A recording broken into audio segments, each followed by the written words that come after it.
Good evening, everybody. Welcome to another great live of Landscaping to the Point.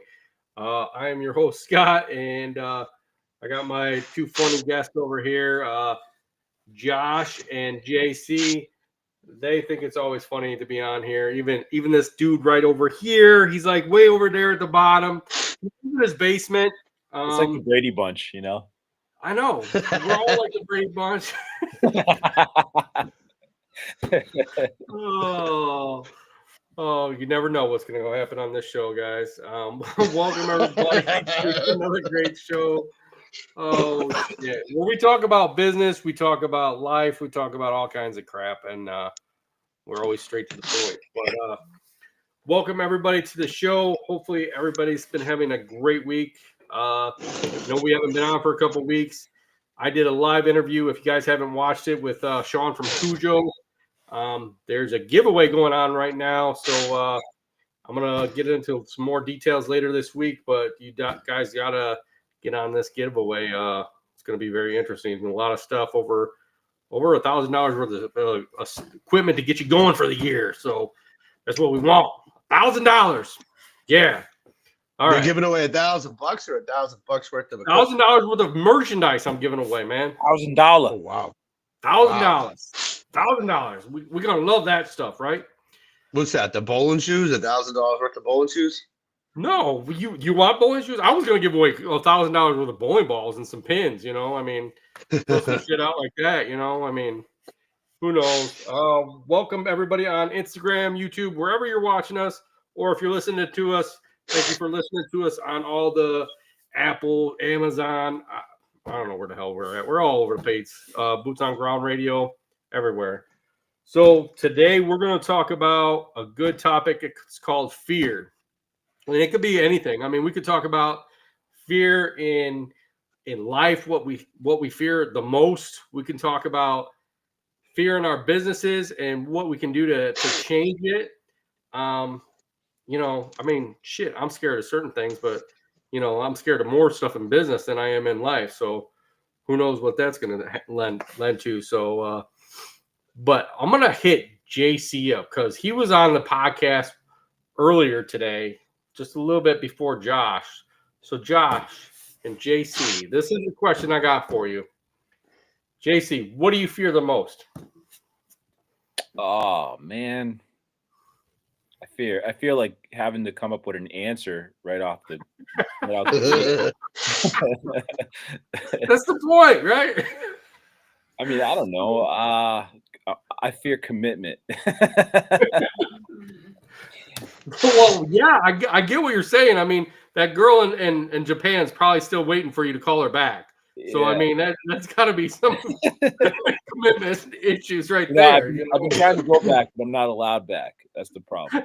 They won't let you over the border anymore. So what do you mean? Like you're talking? What do I fear more in life, in business? I mean, we could talk anything. I mean, there's a lot of stuff in business that I fear the most. I mean, than life. I mean, there's little things, but it's not like. I feel like when you get to business, you fear more, especially running a company. I fear, like, is my truck going to break down? Like we had literally a couple of weeks ago, or is equipment going to break down, or what unexpected things are going to come up sometimes, when you're working on a big project like Josh does. I mean, he works on everything with his shovel and he's just sticking the shovel in the ground and hoping not to hit no gas lines, So, I mean, there's that kind of stuff. So there's a lot of fear in business, I think. I fear, on a personal level, I fear those big, huge cockroaches that are like in Florida. I jumped the gun there. I was like, "Whoa, buddy!" No, like those bugs that just like they stand still, and then all of a sudden no. I know what you're trying to say. No, those bugs that like they stand still, and then like all of a sudden they just move, and then they stop, and they move and stop. I don't like those things. I have family in Puerto Rico, and when I was a kid, we would visit, every summer, my grandparents and my cousins and stuff like that. And they lived in the countryside. So like the electricity in their house wasn't always great. So once the lights were out, you know what came out is those big bugs, and the lights would turn on, and you'd be taking a shower, the light goes off, and the next thing you know, you're like fearing that these big, huge Caribbean bugs are going to be coming out from the water lines and stuff and the windows. So I got a question on that. I didn't know that the Amish lived in the Caribbean. They don't have good lights. Get it? Amish and lights. Who told you that one? I know a lot of Amish people don't have lights. I mean, who's our guest that always has a joke of the week when we're Brightstone? He's on there. Yeah, He's got a couple already. He's stole his thrown a thunder. couple out there. You just stole his thunder. No, yeah, I fear that. I won't like skydive, so I guess I have some type of fear of heights. Business wise, I mean, I've already failed in business, but like, I don't know, maybe causing some damage to something that's really expensive, or yeah, I mean, I don't know, many things. I'm sure I'll think of some more as the episode continues. Yeah. I mean, there's lots of things. I mean, Josh, what do you fear most in life and business besides your basement? I was trying to think of an answer when JC was talking, and I don't know. I've been through a lot of shit in business and life that I don't know. I think I have a lot of experiences. I have like there's a lot of stresses, but fear, I don't know. I can't really put my finger. I'm not trying to say I'm not scared of anything, but there's nothing I can like distinctly put my finger on. Obviously, like there's a lot of stress. Like JC, like I've failed the business, I've failed the relationships. I've failed at a lot of things in life. I think I have more failures than I do successes. So I don't think failure really scares me anymore. Like the damaging stuff, that's what insurance is for. Right. But as far as like the stressors, like like last week, I got a notice. I got a slip and fall lawsuit in the mail. The next day we got fired from a property that's also accusing us of like $100,000 damage. Again, that's not really being scared of it, but more like a stressor.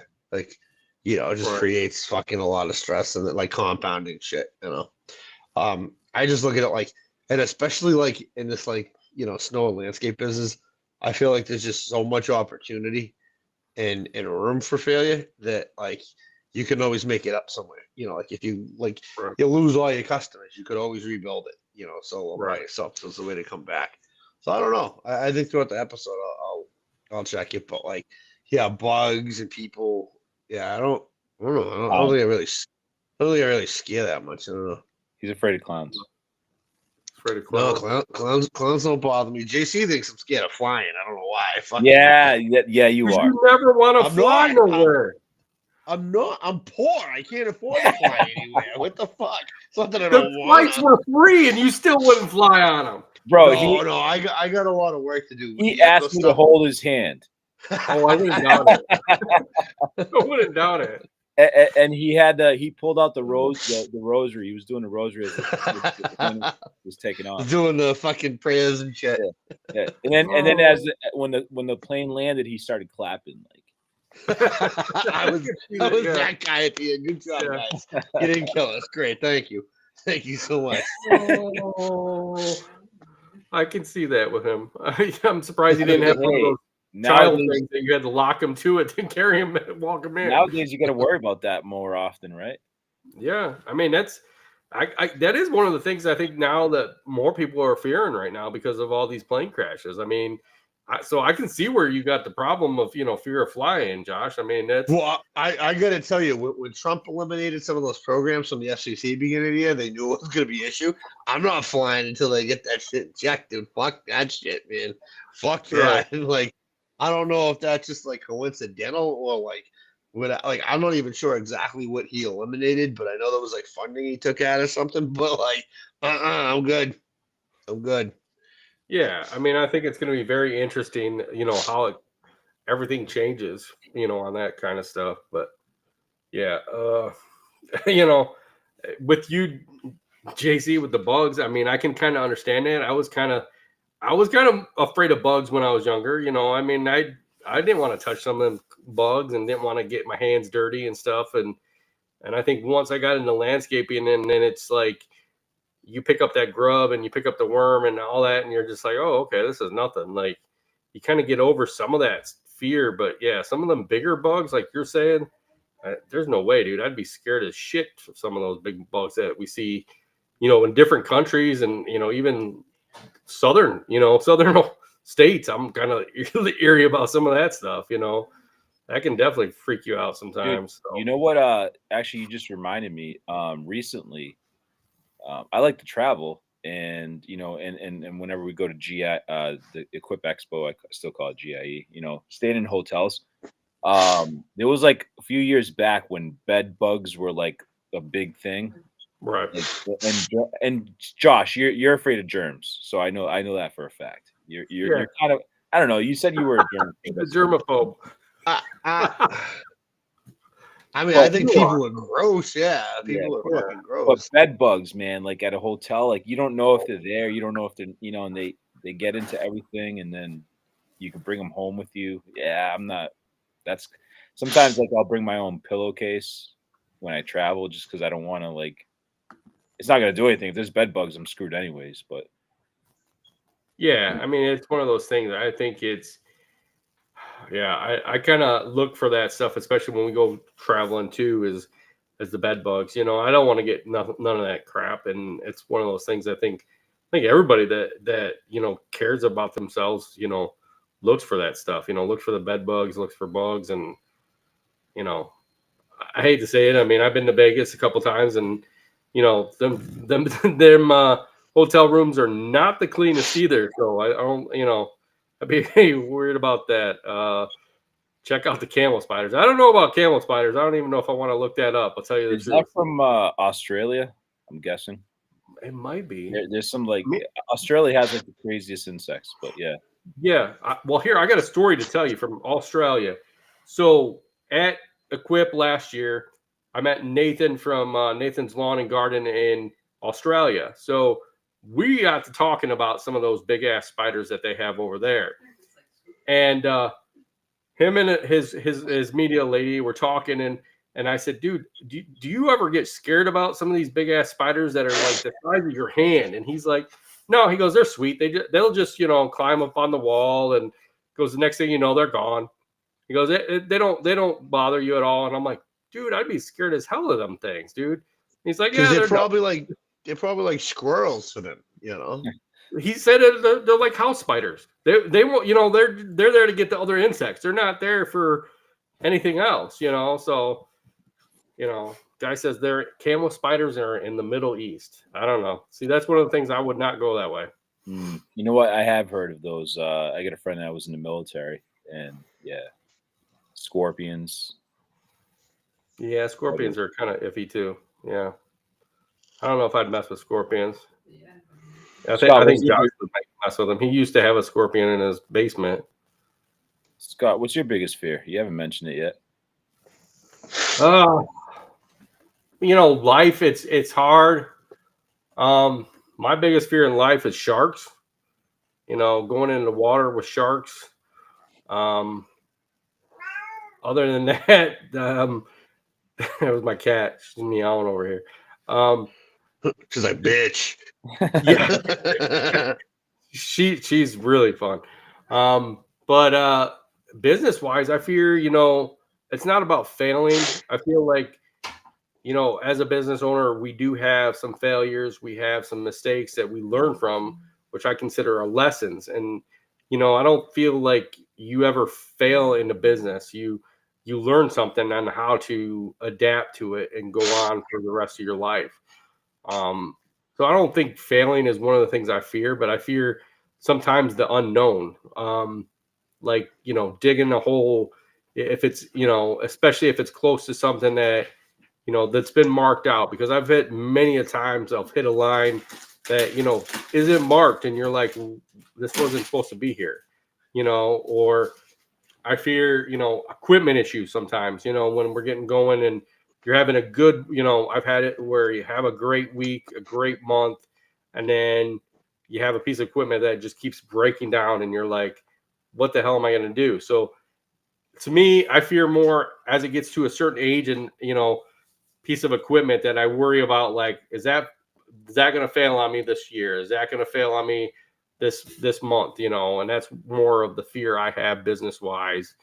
And it's something that can be rectified, hopefully, and having parts ahead of time or being able to get into a nice company to get some fixing on it. It's nothing, but that's one of my fears in business wise. So, but it's always something that can be changed, and that, like Josh says, it's stress, and that's, gives you a stress to where, sometimes you're like, what am I going to do this week? Am I going to keep going, or are they going to, and I think that a lot of times I've gotten to the point sometimes when some of this stuff happens, I just kind of sit there and I laugh to myself because it's like, it's comical because that it was going to happen or eventually that you're going to run into that problem. So, it's there and you got to learn how to adapt to it and change it and continue on with your business. Especially, Josh has been there many a times. I've been there many a times over the last 30 years, of getting, our stuff robbed from us and got equipment stole from us. You adapt, you choose, you just say, okay, well, we'll figure a way to move on and just keep going. And I think that's the best way to do it in business. Life, you can have fears and, you try to not think about them or move on from that and adapt from that too. So, Do you fear getting older? no, I know I'm old, so I don't fear that. Josh, maybe he fears getting old. I mean, he's coming up on a birthday here, so I mean, Yeah, what's funny? I've been thinking more and more about that. I turned 40 in like a couple weeks, and I know that some people are just like, it's 40, but it's like it's the realization. It's like, wow, like you're halfway. If you live till 80, you're halfway through your life. But like, my dad didn't really take care of himself. He died at 62. My grandfather killed himself.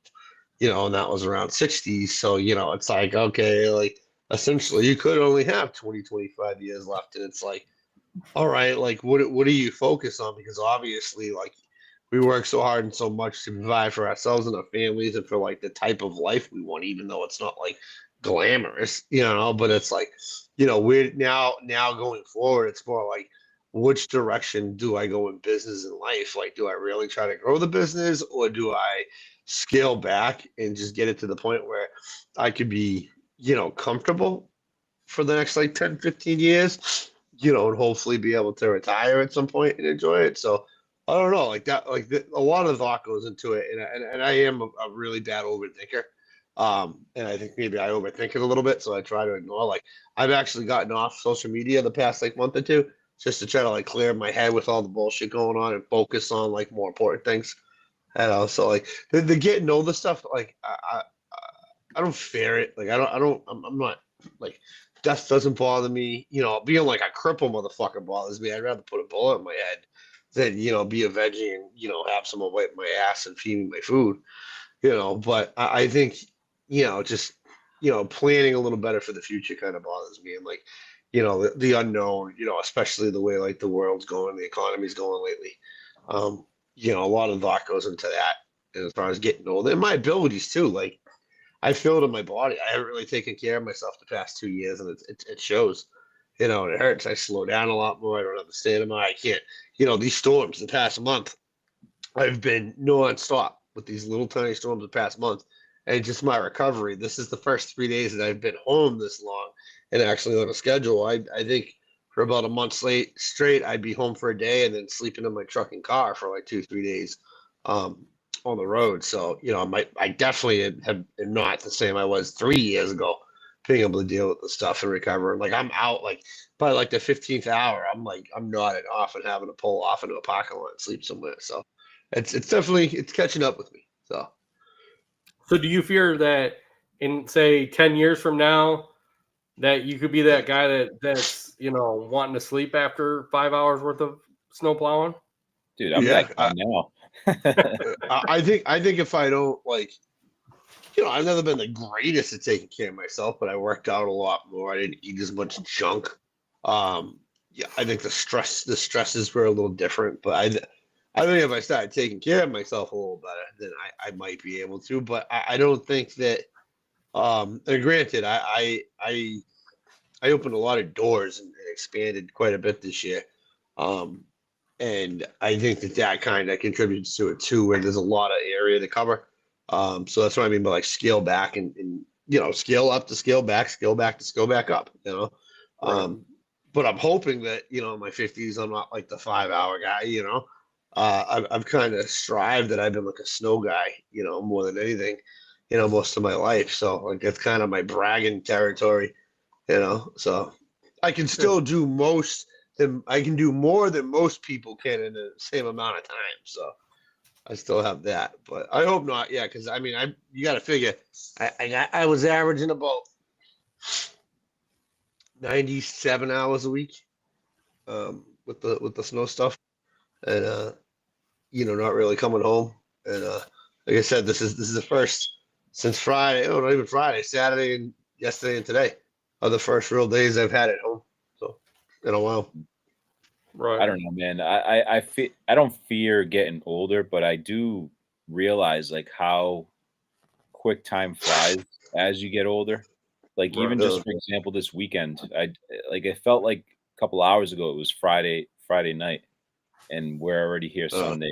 It just as you get older, just the weeks go by quicker, Right. and you want to feel like you always sometimes feel like you didn't get enough done in that week because it went by so fast that you're trying to catch up, and sometimes you end up stressing out. But now, let me ask you this, because I do that too, and I've been trying to teach myself. Do you think that that's having unrealistic expectations of your schedule and what you can actually get done, or not actually being productive? I think you are productive, and I just don't think that you realize it.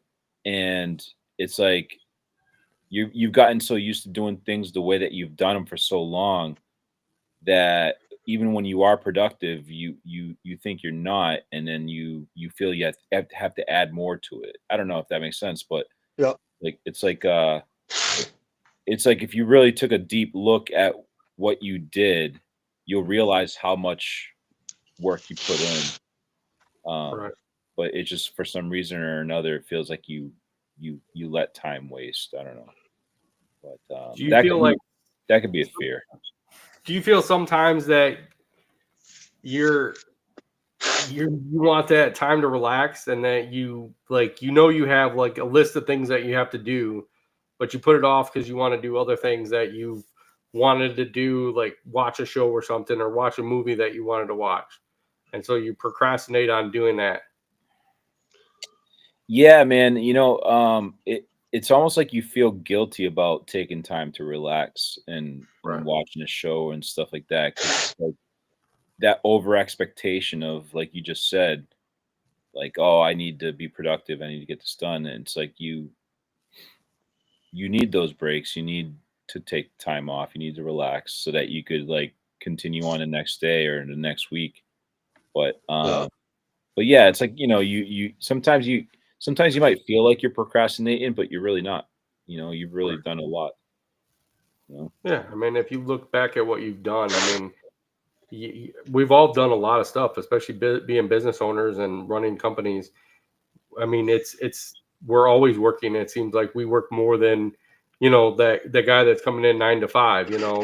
We're doing more because we have other stuff to do outside of work. Like, Josh would say it up the hill, he probably works 10, 20 hours a day almost sometimes, and that's one of the things that he's trying to change, to where he can have more times to himself and be able to put more into himself. And I think that's what we all need to do.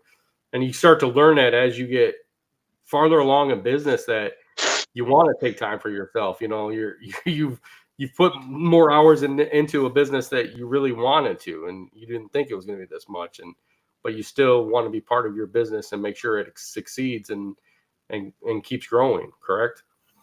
Yeah. Yeah. I'll tell you, JC's right. Like time does fly by, right? And like I'll tell you, from like the age of like 20 to like now, almost 40. So in the past 20 years, like I've spent a good amount of that time. Like from 20 to 30 was more like in survival mode of like trying to scrape up money for bills and figure out how to be a young father and husband and this and that. And man, that time fucking flew by where you don't realize it. And then your kids are I know it sounds like an old man conversation, but it's like kids are graduating and shit, and you're like, all right, like in my head, I'm still this young dude, right? I'm still in my Right. 20s, but then I'm like, my body's like, no, the fuck you're not, So I look at it now where like I definitely want to work less, but I know that I have to be more strategic about it and come up with better planning as to how I want to do that rather than just saying, hey, I'm going to step away from it and not do as much. I want to do things that I enjoy a little bit more because it's been like a lot of neglecting like the fun part of life. And I don't want to be one of those dudes. And I think I'm on track for that, that like, 95% of my life has been like, I don't want to be that guy that like he was a hard worker. I don't want to be that. I don't want that to be my identity because right now I feel like that's always been my identity. He's a hard worker. That guy would work circles around anybody. I don't want that to be the main thing. So like, I'm gonna start doing things I enjoy. Like, look, I'm looking now. Like, I mean, I missed the boat on fire service. I never went through and pursued it. But like one thing I told my wife the other day, I think I'm gonna go get my EMPB and my paramedics license and stuff, and maybe kind of fuck around and do some per dim on some fire departments, some call fire departments or some agencies out in where I live. So that's all stuff that I've wanted to do, and I'd like to do it before I get a little too old and my body won't let me. So Right. But I feel like when you get to 40, I feel like sometimes in life when you get to 40, there's things that you want to do and that you know that you want to pursue them more. So you adapt to wanting to do that stuff. We've all have our stuff that we've done in the past, but as we get older, we want to do other things and we want to make sure that we do them before we pass and gone. And like you said, you don't want to be that person that, oh, he's a hard worker, that's all he did. He worked hard for his family, but you want lots of other things to be able to be on your resume when you pass and they go through your obituary and say, look what he did in his life. He did this, he did that. I think that's one of the main things we all want. So, Dude, so what I fear too. I just thought of it. It's we were talking about how we're getting older and all that stuff, and like I know I'm lucky to still have my parents, and some people don't. But I do realize that the older I get, the older they get too. right, And like, it's reality, right? Like at some point, you know, they're not going to be around anymore. So like one thing I do fear is not taking the time that like feeling like I'm not spending enough time with them now and hopefully not regret it later on. You know what I mean? Like right, I guess that's a fear I have for sure. right. Do you fear not knowing everything that they could tell you, or forgetting things that they might have told you when you were younger? Um, I don't know, man. I definitely learned a lot from them, and I don't think you could ever stop learning from your parents, and they always have knowledge to give you, whatever age they are. I just it's like you want to do all that you can with them while they're here, and it's never going to be perfect. Like they're going to be gone one day. Wish that you did more. It's never Right, gonna like you're never gonna fulfill that. But you just have to value the time that you have spent with them, and so like I think as I've gotten older, I've gotten more aware of that, and like simple things like Josh knows I drive by his house on the weekends because I go visit my father, and we have coffee together. So I try to do those things, and it's tough now. It's always tough to try to find time for that, but as long as you do find time, so I guess that's the point I'm trying to get across is It's just that's the fear that I have, not for myself, but for when they're not around. But Right. that's life, man. Oh yeah. So we had a question. A guy over on uh, Twitch asked, "Do you guys embrace AI when it comes to landscaping? Like, can you see owning a high tech lawnmower that can cut grass with an onboard camera and goes like a Roomba?" So it's like, do you guys fear AI and how it's going to advance? No, No. no. I just downloaded an app for that, but to answer his question, that's been around a little longer than we think. Right. The Red Sox, when Josh, you remember when they cut Big Poppy in the Yeah. outfield? So that was done with a robotic lawnmower and GPS, and I don't know if AI was included in it, but like a lot of ballparks, they'll mold their design using that. I know when Kobe Bryant died, there was like a couple like down south on a cornfield that they or a big lawn that they did a mural of Kobe Bryant. They mowed it into the lawn. They use GPS for that too. So um it's been around for not too long, but it's been around longer than we thought. And I think, companies are definitely advancing towards that. I don't think it's something that you should be afraid, but I think we have to all embrace technology. Technology is going to be there whether we want it to or not. And I think we just kind of have to see what's advantageous for us to adopt as a business, and what isn't. Are we going to invest so much time into something that really isn't going to pay out at the end, or could we like try to find like tidbits and small parts of technology that could kind of help us out, like a jobber or a program software, something like that would maybe replace having to hire 3 or 4 people to do accounting, that could do scheduling and all those things. So I think we all embrace technology, and if it could be useful for businesses, and it's always a plus. Oh yeah, definitely. Josh embraces AI and with his Chat GPT. So you know, Dude, at the end of the day, like JC said, it's inevitable. You know what I mean? Like right. it's gonna come whether you want it or not. I had to look it up, but Reid Hoffman, who was he's a billionaire that's like a co-partner, a co-founder in LinkedIn. Um, he was one of the ones that predicted the social media boom way before it was even a thing. Like that's like mid '90s. Kind of predicted it the way that people interact and globally and whatnot. And it says right here, tech billionaire who predicted the rise of social media says 9 to 5 work will be extinct. And this is somewhere like in the next like 30 to 40 years, basically because of AI and production of bots and all that crap. Um, you get into like the whole interview with them, and it's more or less of how there'll be businesses will incorporate AI and people will have more time and more access to money.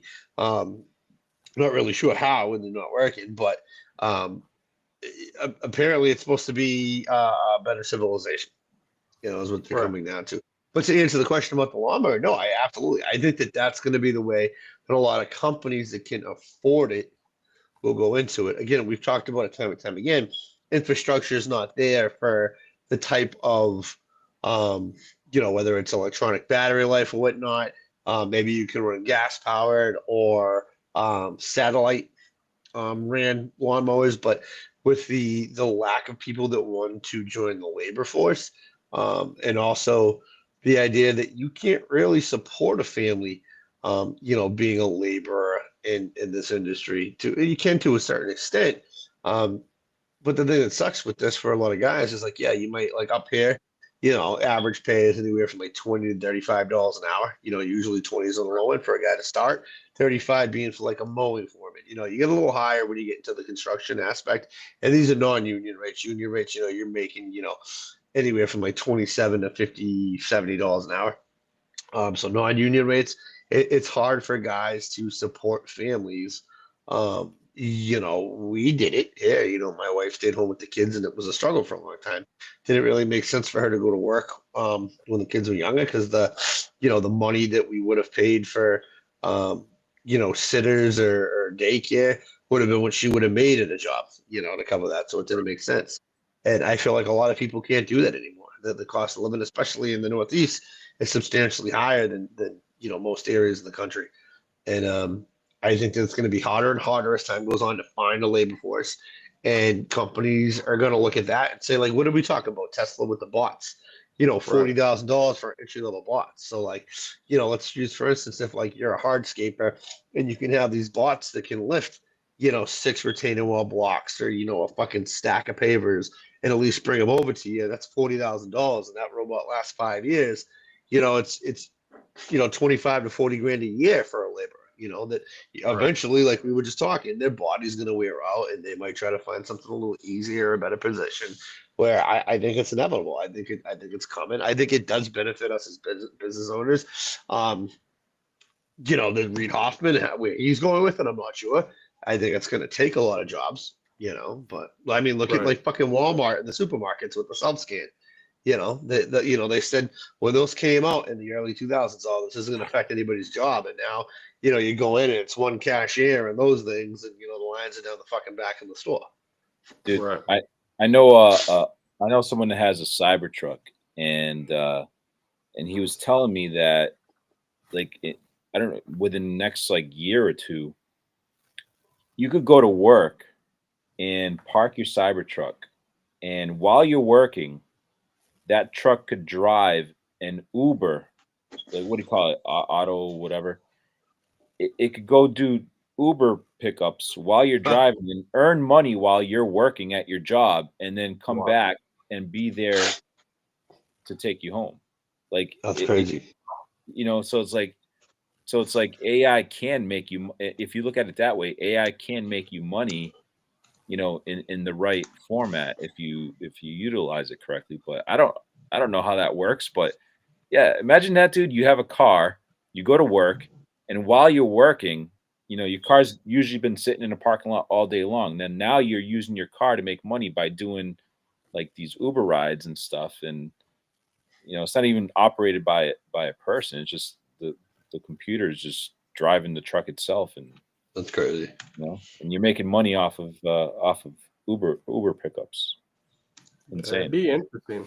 It's going to be definitely interesting to see how everything advances from here on out. I mean, yeah, we've advanced a lot since literally we were younger. I mean, and think about all the new people, that advanced.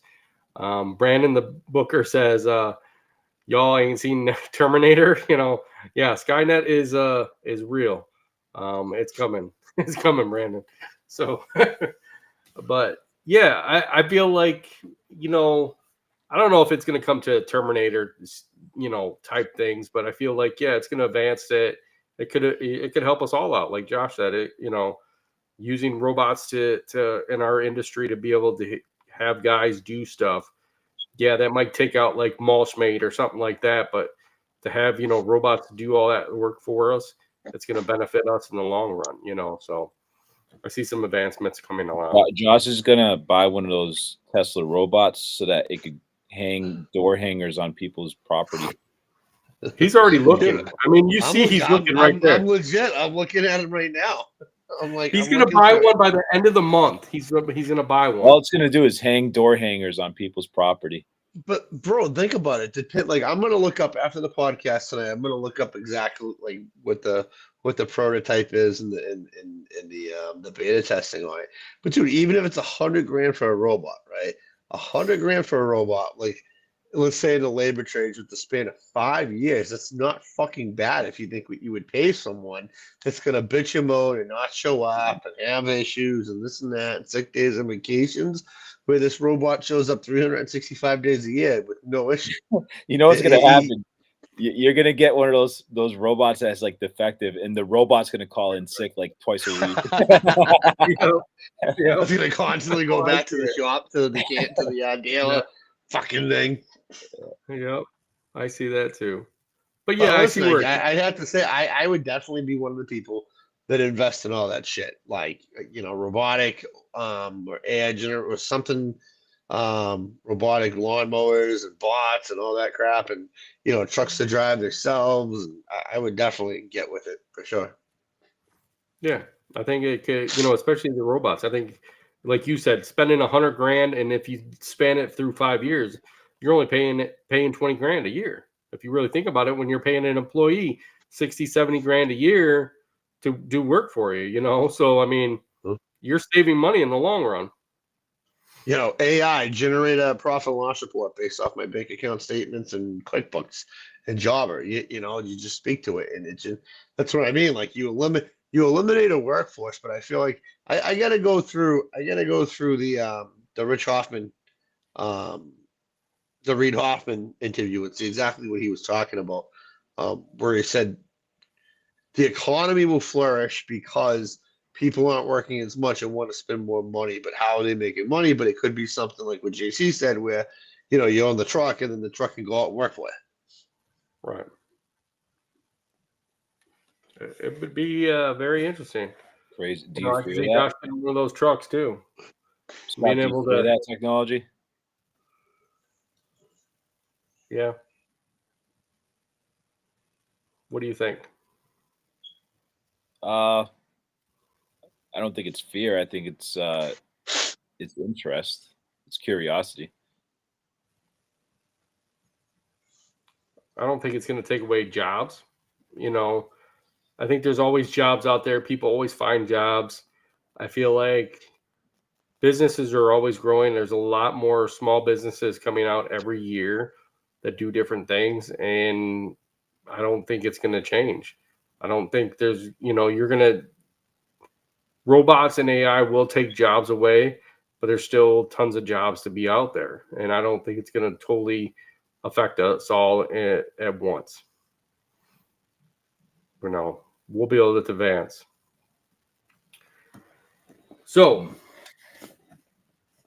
Josh, I heard you had some fun this week with snow and ice storms. So, how did you adapt to that this week? Did you fear the rain and the ice coming in It was after bad. snow? Fear it? No. I mean, it was aggravating. About it? Just because I knew how much longer I had to stay out, and I wanted to get some rest, and was kind of burnt out by the time it was all done. But no, I mean, there's still results of it around my neighborhood. It looks like shit. The city did a horrible job of cleaning it up. Fucking horrible. I'm one of the snitches that's calling the fucking city on people that aren't de-icing and shoveling and all that crap.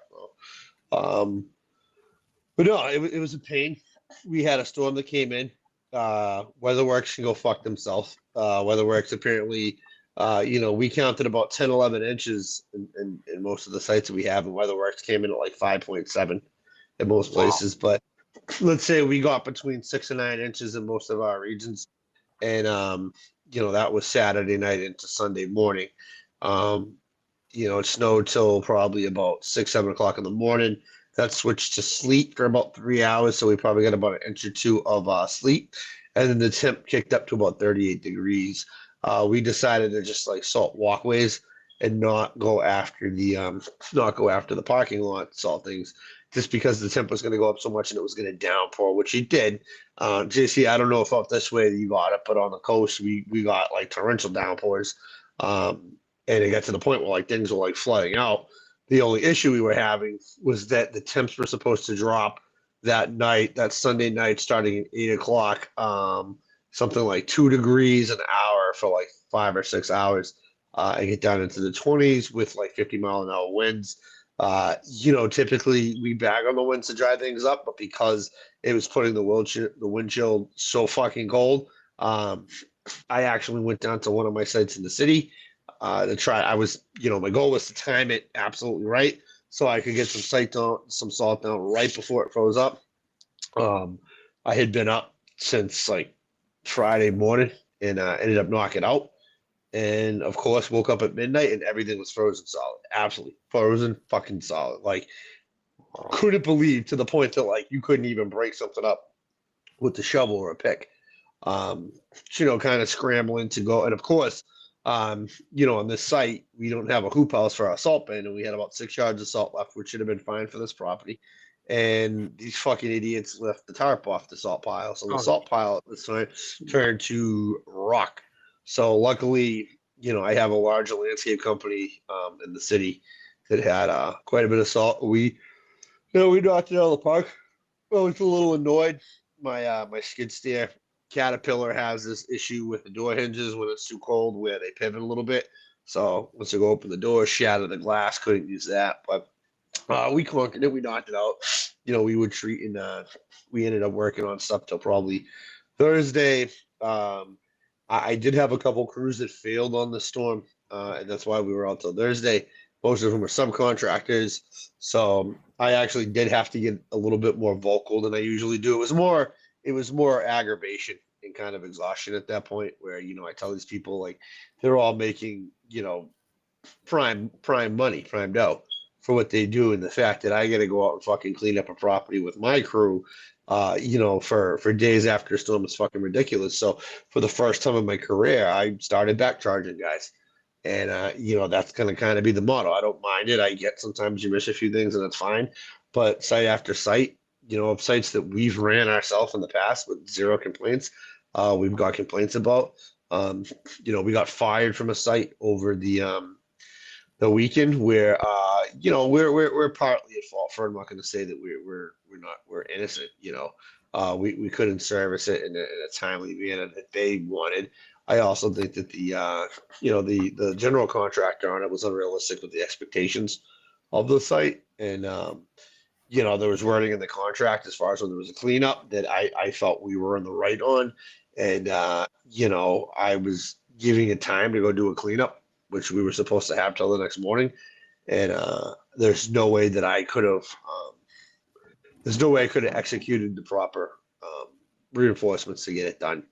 And we were given the ultimatum: be there at a certain time, or they're going to exercise the right to terminate. And gave them the peace signs. And unfortunately, no one likes that. But this was kind of like again, we were going into a fucking deep freeze, and I had to pick and choose on what we had and what we could realistically get. And again, their expectations weren't realistic.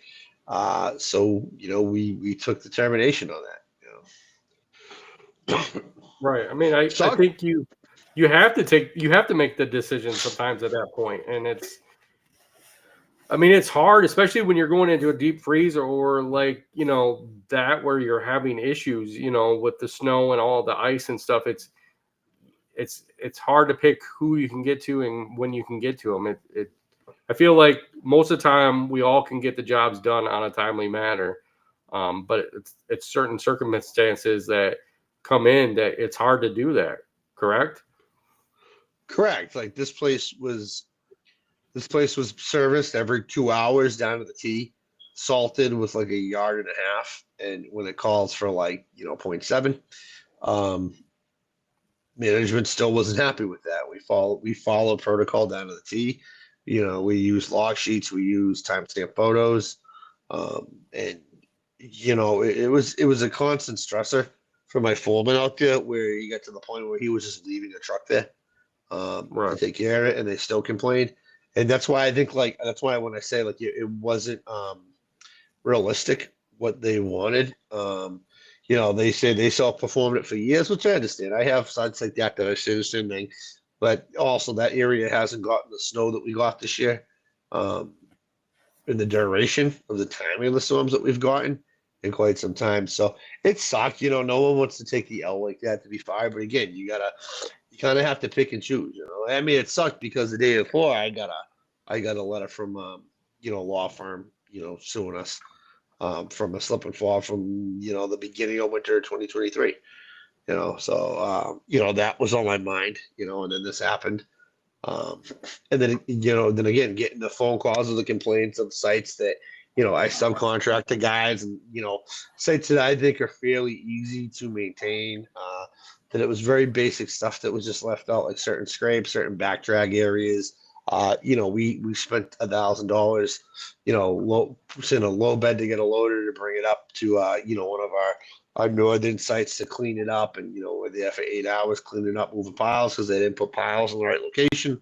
But again, all that stuff has to be back charged now, and I'm not Right. charging the markup rate. I'm charging my cost on it, just because I'm sick of doing shit for fucking free, Right. and that stuff adds up over time. And that's what I tell them all. There was a lot of kickback, and usually I want to save face with my partners and my subs, and but again, when I sit there and realize that for most of January and February, I've been living out of my fucking truck in my car. Something's gonna give where either you guys are gonna do your fucking job the right way and not get chargebacks, or if I have to go out or my guys have to go out after they've been out for days at a time, we're gonna charge you for it.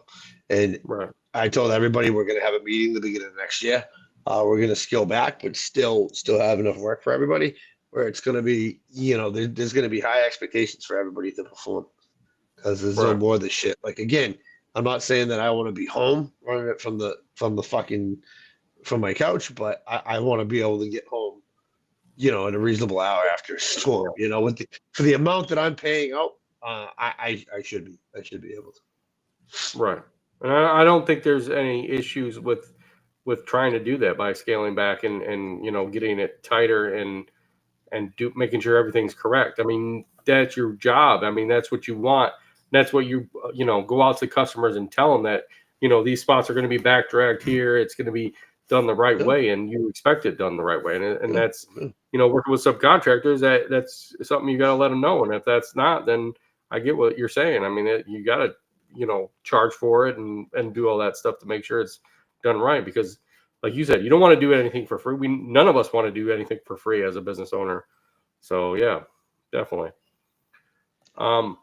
Ricky's on here from with Ricky and Tino. He says Lakers. So I told him Celtics forever for you. So just to let you know that. So Fucking Ricky fucking disappeared, man. I thought he Ricky, where did you go, buddy? He's back. Putting the kids to bed now. Good, Ricky. Oh, you disappeared, buddy. I don't know where you went, but you disappeared, Ricky. So MIA, kid. Yep. Hope everything's all good. But yeah, it's.